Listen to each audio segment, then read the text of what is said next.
right there. Oh, yeah. What was that, an ammo dump you guys were Might be hitting? able to see right there, there was a gap troop concentration in there, and they had the supplies stashed in there. That was down about pretty close to where the railroad was down there, and we set that on fire. That was my first combat mission where we dropped bombs. The first one that I flew. That's the Namtee supply area. You can see the rail line coming in there.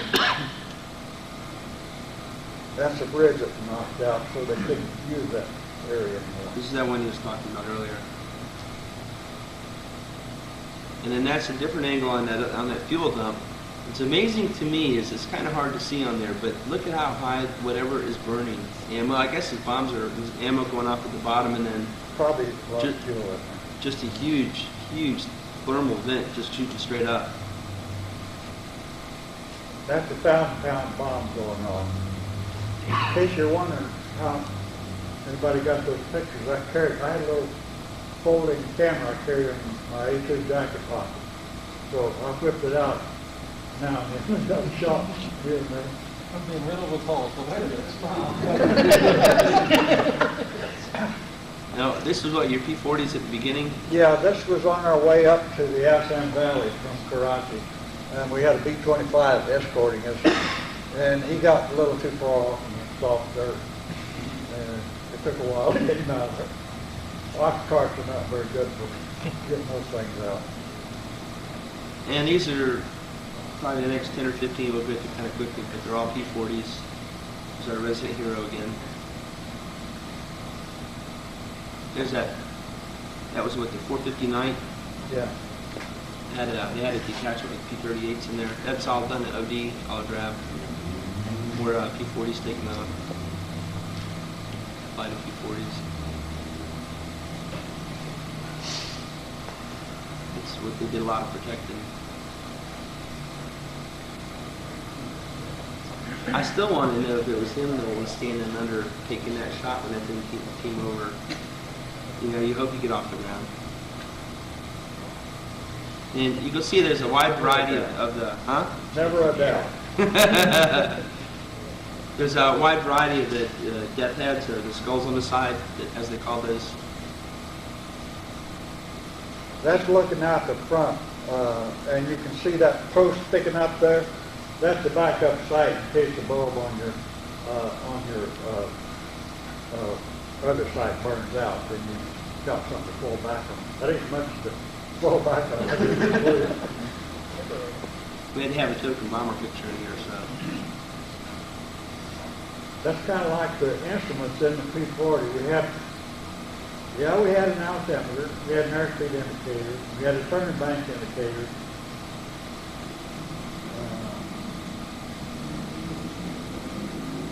I guess that's about all. There wasn't much. This is one of those 1,000-pound bombs. Back on the flight line. That particular guy there was a tent mate. He was taken off in P-47 from Missional, 4,000 feet, heavy loaded, didn't make it, went out into the underbrush. The airplane caught fire to burn to death in the airplane. What was the full load up for that airplane? Well, I've carried a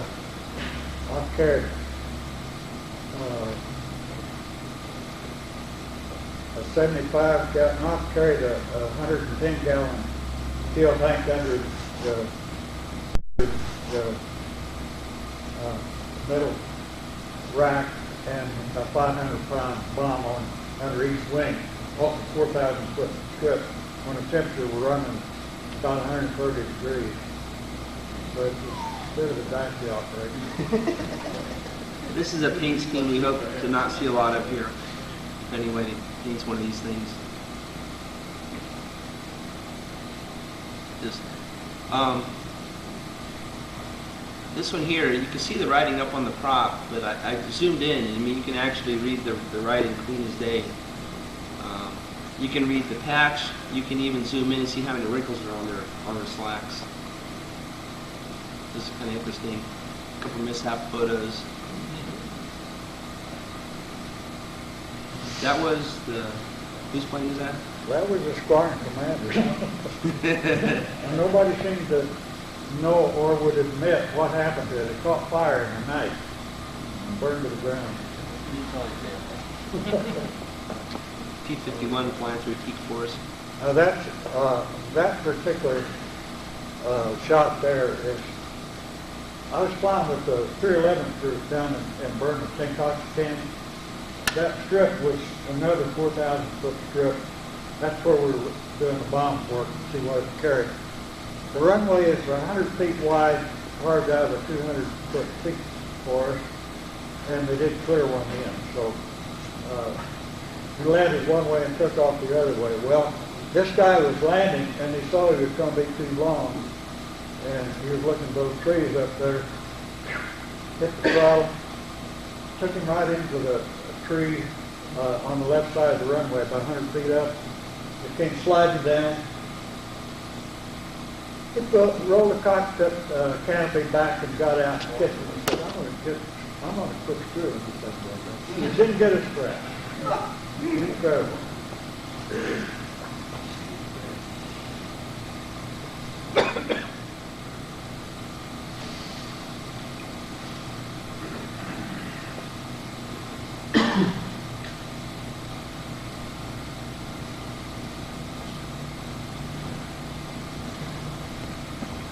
So flight line, that was what, the 88?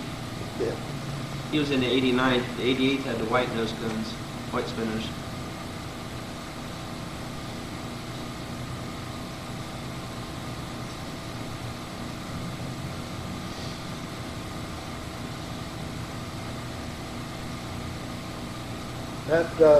That first steel planking there, that was our little base at Magduli. The runway was 3,100 feet long, and we carried 1,200 pound bombs that depth charge out of there on P-40.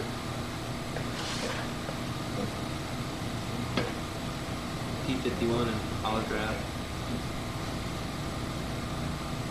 Another shot at 89. The 88 was over on this side, so Dad was standing there and taking pictures. Like, turn around.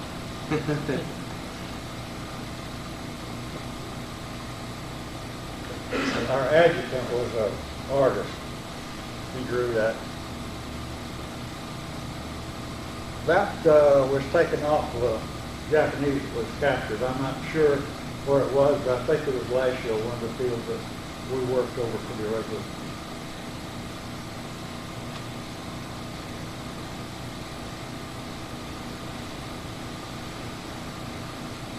It's interesting, the wheel art on this one was a star.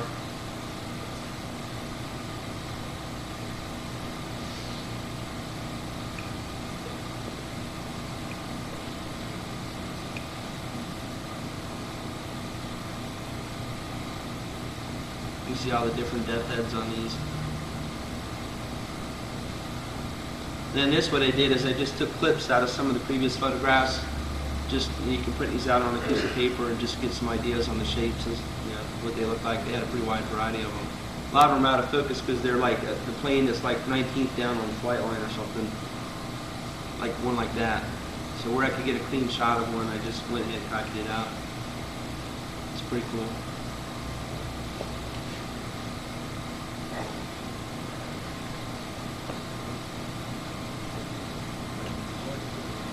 Now we're in P-47. Then this is Lulabelle's replacement. Now, I guess you got cycled out after 75 missions, but somehow you ended up at 139.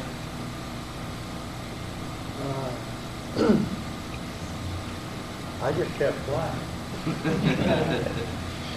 Eventually, the group commander, well, I came back from one mission down at Lashio, P-47, and it has a big fuel line, metal fuel line about that big around. That's one of the problems with P-47 is they're prone to leaking fuel. It runs down into the bottom of the airplane fills up the fuselage, goes back to the intercooler, and it hits the intercooler, goes boom. That particular flight, we had made an attack on the Palacio, and I saw this guy jump up out of a foxhole. I was trying to run and make another run on the Palacio, and I saw him jump up out of the foxhole and start shooting at me with a handheld gun. When he got back, there was a 30 caliber hole that went through the plenum up there and creased that fuel line. And the mechanic said if it had been a 32nd of an inch closer, I wouldn't have come back. I'd have been one of those that got blown up. After that, the group commander grounded me with a flag. These two shots are this P-47, and then this is you flying into, when was this? That's Nagagula, the one that's 3,100 feet long. We had a lot of replacement pilots that were scared of P-47. They said, you need a big long runway. And I said, no, you don't. I'll bring in a P-47 to Nagagula. Because they said, no, you can't bring it in and take it off. I said, well, I'll bring one into Nagagula, I'll land it, I'll take off, and I'll come by the alert shack, which is halfway down, where the wheels are well. I said, there's no way you can do that. And that's his plane. I think all of these are yours. That one is too, yeah. Yeah. You can see the T-boards in the background right there. Yeah. Part of the problem is the quality of his film at this point in the war was degrading quite a bit. That's why a lot of P-47 shots didn't come out, but you know, there's still a lot of detail in there, considering.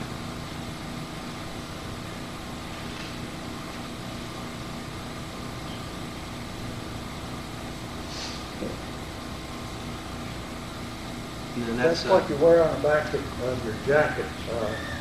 That's what the people in China wore. We used the American flag in Burma, which is a bit different. That's a bit better. This one was too nice to put on his jacket, so he still has it at home. It's all leather, and that's a scan of it. What Mom did during the war is she worked in the Curtis factory, and this is one of the prints that she got. And another one, P-40, and that was, what, the P-51? That's actually the A-36. That's the A-36. Was that the predecessor? Yeah, it was ahead of the P-51. It was a ground attack airplane. They were both made about the same time. Okay. And then later on, we didn't get to this part because we could be here for another 4 hours. But anyway, this is their 101, F-101, and Dad was squadron commander at Oxnard. And I mentioned he was a car buff. If you couldn't pick that out of a P-40, we got probably half a dozen packets at home. Somewhere he picked up an old Ferrari when he's mag nuclear in Europe. Now, here's a trivia question. I know y'all on your website like mystery shots.